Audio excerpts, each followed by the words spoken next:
મિત્રો આ વિડિયો એ જરૂર ભાઈ ભાઈ જરૂર તે બદલાવ્યો હે જોજો મારામાં અને નેટ પૂરું થઈ ગયું મારે ફૂલ ઇમરજન્સી કામ હતું હા મેં બદલાવ્યો હે આ પણ કા બદલાયો પાસપોર્ટ તે યાદ છે ઓલા મહિને મારું નેટ પૂરું થઈ ગયું હતું ને તે પાસપોર્ટ બદલાવ્યો હતો યાદ છે યાદ છે યાદ છે ને હા યાદ છે હાલ તો આપણે એક ગેમ રમી હા હાલ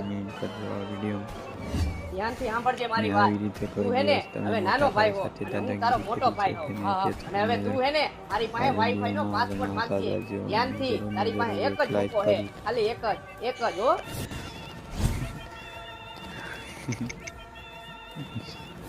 ભાઈ ઓલો વાઈફાઈ નો પાસવર્ડ તે બદલાવ્યો તો કે નહીં મોટા ભાઈ ઓલો વાઈફાઈ નો પાસવર્ડ તે બદલાવ્યો તો ભાઈ ઓલો વાઈફાઈ નો પાસવર્ડ તે બદલાવ્યો તો હે ભાઈ આ હમણાં એ બેરો નથી હું મેં જ ફેરાયો પાસવર્ડ તારાથી થાય નહીં કરી લે જા એ મોટા ભાઈ ભાઈ ઓલો એનિમલ વાળો સીન હતો તારા એનિમલ ની તો એક બે ને ત્રણ ને માર્યો